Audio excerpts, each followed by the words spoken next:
도쿄 신주쿠의 한 편의점. 계산대에서 카드를 찍는 딱 1초. 그 1초 동안 한국인 관광객의 카드에서 돈이 빠져나갑니다. 별거 아닌 장면 같죠?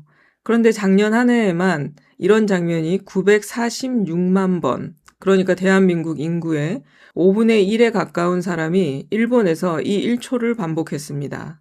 그렇게 우리 지갑에서 빠져나간 돈이 13조 원이 넘습니다. 그런데 이상한 게 있습니다.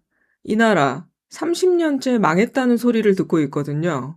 뉴스에서도 유튜브에서도 하도 많이 들어서 다들 아실 겁니다. 그런데 정작 이 나라 거리를 걸어보면 노숙자도 거의 없고 밤에는 화려한 네온 사인이 도시를 가득 채웁니다. 망했다는 나라치고는 좀 이상하지 않습니까? 안녕하세요. 유지식 팩토리 건필입니다. 오늘은 30년 동안 똑같은 사망 선고를 받고도 여전히 멀쩡히 걸어다니는 나라 일본 이야기를 준비했습니다. 이 나라가 진짜로 망하기 직전인 건지 아니면 우리가 모르는 전혀 다른 생존 공식을 찾아낸 건지 오늘 끝까지 같이 파헤쳐 보시죠. 구독과 좋아요 눌러주시면 다음 영상을 준비하는데 정말 큰 힘이 됩니다. 이 나라 다들 아시죠? 일본입니다. 그런데 2026년 현재 일본은 여전히 세계 4위 경제 대국입니다. 미국, 중국, 독일 다음이 일본이에요. 영국도 프랑스도 우리 한국도 아직 일본 미칩니다. GDP 규모만 4조 4천억 달러 안팎, 우리 돈으로 6천조 원이 넘습니다. 게다가 일본 증시는 지금 역사상 가장 뜨겁습니다. 니케이 지수가 올해 8월 기준 6만 6천 선을 돌파했습니다. 1989년 버블 시절 최고점이 38,915였는데 그걸 거의 2배 가까이 뛰어넘은 겁니다. 최근 1년만 봐도 60% 가까이 올랐어요. 세계에서 이 정도로 뜨거운 주식시장을 찾기가 오히려 어려운 수준입니다. 이상하지 않아요? 망한다는 나라의 경제 규모가 세계 4위고 망한다는 나라의 주가가 사상 최고치를 갈아치우고 있습니다. 그렇다면 우리가 알던 잃어버린 30년이란 말, 이거 혹시 틀린 걸까요? 아니면 뭔가 다른 이야기가 숨어 있는 걸까요? 결론부터 말씀드리면 이 화려한 숫자들은 일본 국민들 살림살이랑 완전히 다른 이야기입니다. 나라는 부자인데 국민은 가난한, 앞뒤가 안 맞는 모순이 지금 일본 안에서 벌어지고 있거든요. 이 모순의 뿌리를 이해하려면 시간을 30년 전으로 되돌려야 합니다. 진짜 비밀은 지금부터 시작됩니다. 시간을 1980년대 후반으로 되돌려 보겠습니다. 그 시절 일본은 세계 경제의 왕이었습니다. 세계 시가총액 최상위권에 이름을 올린 기업들, 일본 흥업은행, 스미토모은행, 후지은행, 다이이치칸교은행, 전부 일본 은행이었어요. 여기에 이름을 올린 외국 기업은 미국의 석유회사 엑슨 정도가 거의 유일했습니다. 한나라의 은행들이 전 세계 산업을 대표하는 기업들을 시가총액으로 눌러버렸던 시절이었던 거죠. 당시 일본의 GDP는 전 세계의 15에서 17%에 달했습니다. 이게 어느 정도냐면 세계 3위부터 12위까지 나라들의 경제를 다 합쳐야 일본 하나와 겨우 맞먹는 수준이었어요. 미국 다음가는 세계 2위 경제대국, 이게 당시 일본의 자리였습니다. 왜 이렇게까지 됐을까요? 은행들이 돈을 미친 듯이 풀었기 때문입니다.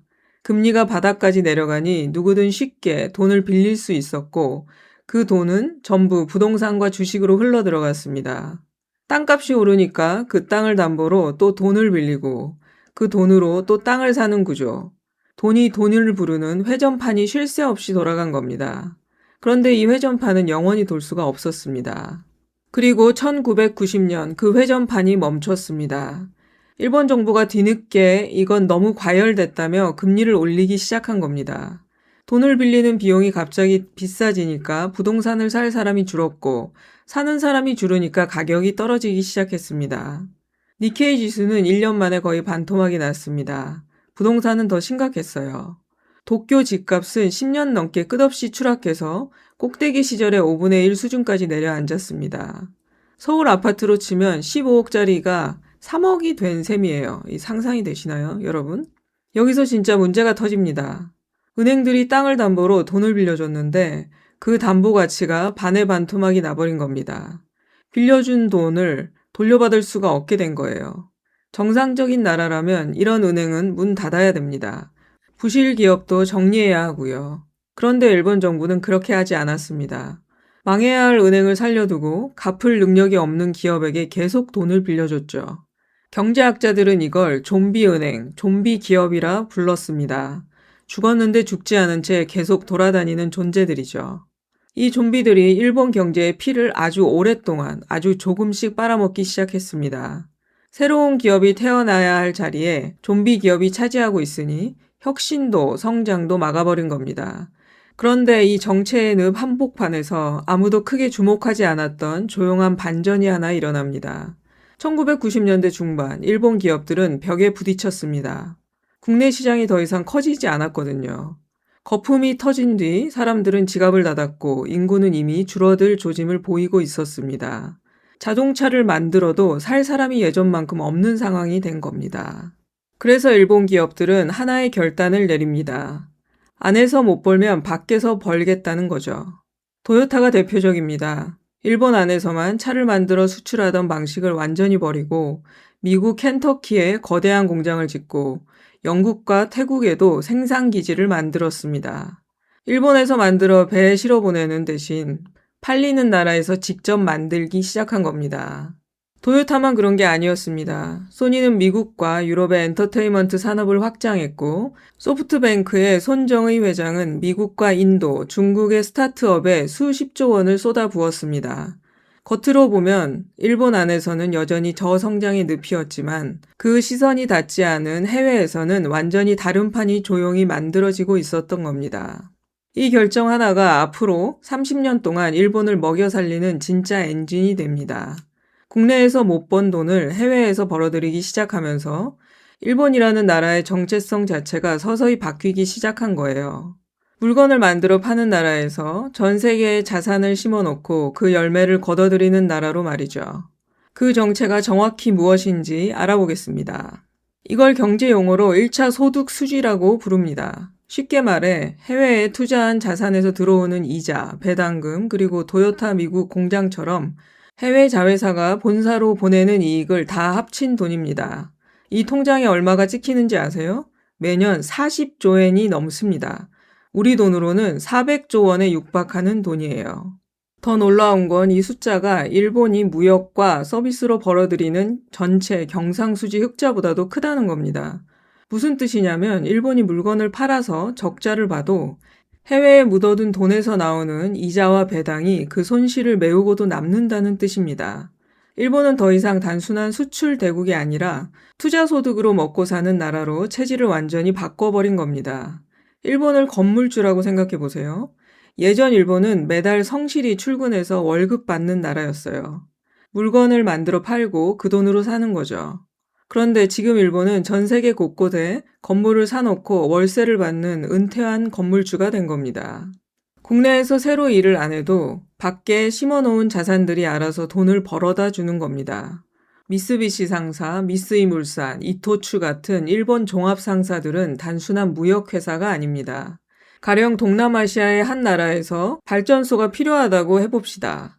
일본 종합상사는 그곳에 자금과 기술을 내주고 건설을 돕습니다. 그리고 공사가 끝난 뒤 돈만 받고 떠나는 게 아니라 그 발전소의 지분을 보유합니다. 그 순간부터 발전소는 20년, 30년 동안 전기를 팔아 벌어들이는 수익의 일부를 꼬박꼬박 일본으로 송금하는 현금 인출기로 변합니다. 남미의 구리광산, 중동의 LNG 사업도 비슷한 방식입니다. 우리에게 익숙한 제조업도 마찬가지입니다. 미국에서 팔리는 토요타 자동차 한 대는 일본에서 수출된 게 아니기 때문에 일본의 무역 수지에는 잡히지 않습니다. 하지만 그 차를 팔아 남긴 이익은 결국 도쿄 본사 주주들에게 배당금 형태로 돌아가고 이 돈이 바로 1차 소득수지 통장에 찍히는 겁니다. 투자의 귀재 워런 버핏이 2023년부터 일본 5대 종합상사 지분을 꾸준히 늘려온 이유가 바로 여기에 있습니다.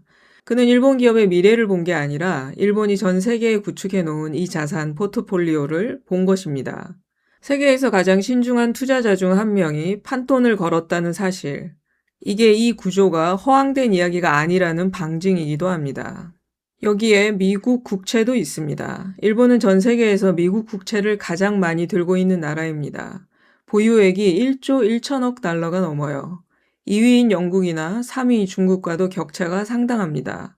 미국이라는 세계 최강대국의 빚을 가장 많이 지고 있다는 건 그만큼 안정적인 이자 수익을 보장받는다는 뜻이기도 합니다. 이렇게 차곡차곡 쌓아 올린 일본의 대외 순자산, 그러니까 해외에 가진 자산에서 빚을 뺀 순수한 재산은 2025년 말 기준 561조 엔, 달러로는 3조 5천억 달러, 우리나라 돈으로는 5천조 원이 넘습니다. 7년 연속 사상 최대치예요.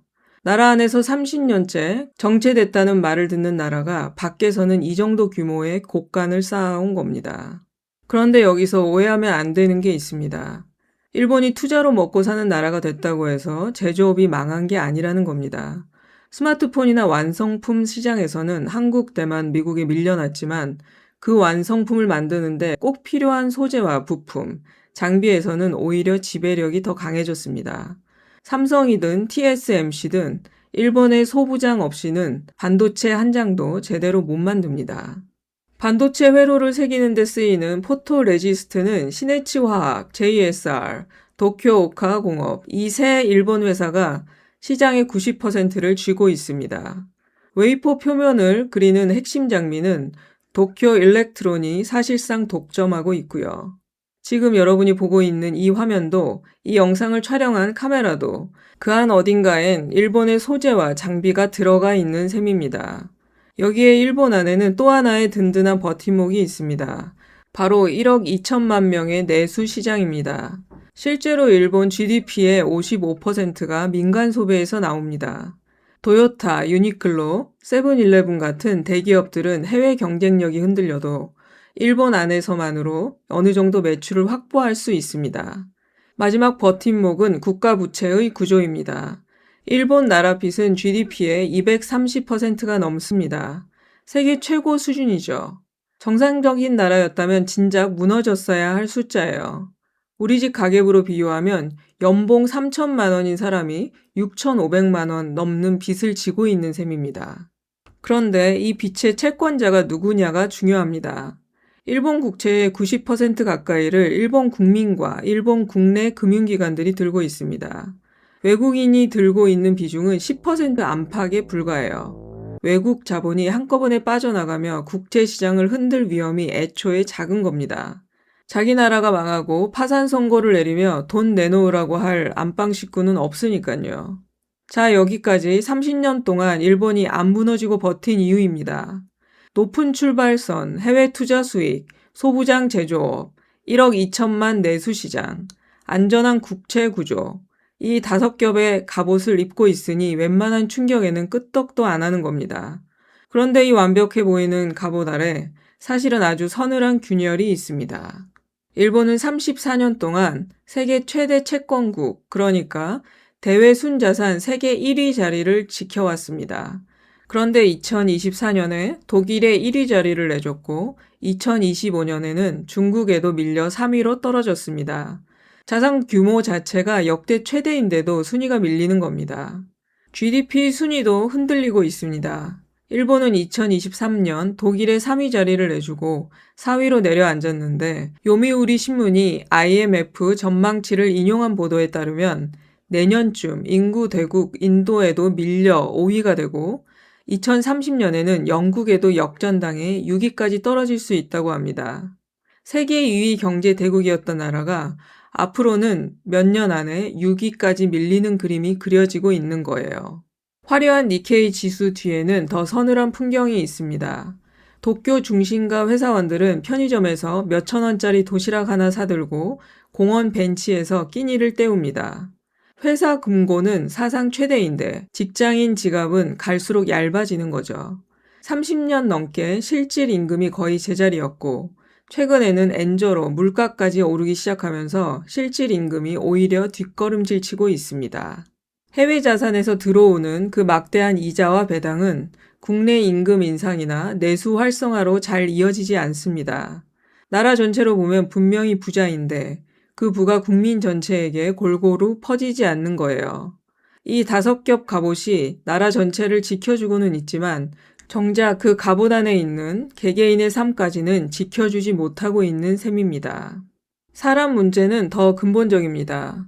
태어나는 아이 수는 1970년대 한 해 약 200만 명에서 지금은 70만 명대로 떨어졌습니다. 반세기 만에 3분의 1 수준으로 쪼그라든 거예요. 반면 65세 이상 인구는 전체의 30%에 육박합니다. 10명 중 3명이 노인이라는 뜻이죠. 일하는 사람이 줄어들면 만들 수 있는 물건과 서비스의 양이 줄어듭니다. 공장을 돌리고 싶어도 일할 사람이 없고 가게를 열고 싶어도 직원을 구할 수가 없는 거죠. 실제로 일본에서는 편의점, 음식점, 택배, 건설 현장, 어디를 가든 사람이 부족하다는 말이 나옵니다. 인구가 줄면 소비도 줄어듭니다.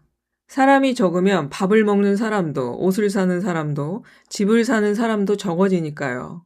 일본의 지방 도시들에서는 이미 이 현상이 눈에 보이는 수준까지 진행되고 있습니다. 상점가의 셔터가 내려간 가게들이 줄줄이 늘어서 있는 풍경. 이게 이제 낯설지 않은 일본의 일상이 됐습니다. 여기서 진짜 무서운 건 이겁니다. 앞서 살펴본 5가지 버팀목, 해외 투자 수익도, 소부장 제조업도, 내수 시장도, 국채 구조도 전부 결국 사람이 있어야 굴러가는 구조라는 겁니다.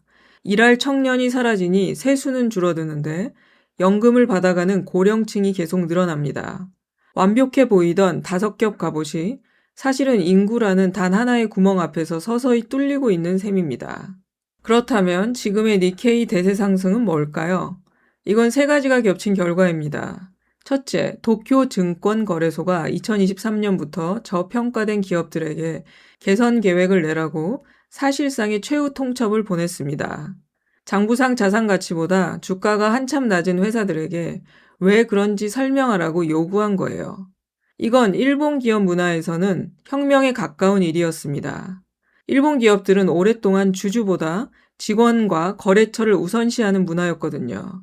이익이 나도 주주에게 돌려주기보다 회사 안에 쌓아두는 걸 미덕으로 여겼습니다.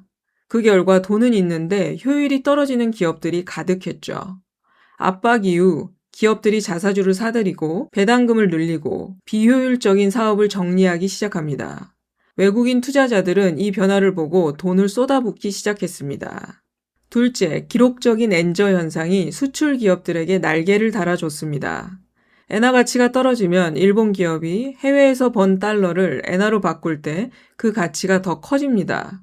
같은 1달러를 벌어도 엔화로 환산하면 더 많은 돈이 되니까 실적이 부풀려지는 효과가 있는 거죠. 셋째, 인공지능과 로봇 투자 열풍이 일본을 덮쳤습니다. 반도체 장비, 정밀 부품, 로봇 기술처럼 원래 일본이 강점을 가지고 있던 분야들이 이 흐름을 타고 수혜주로 떠오른 겁니다.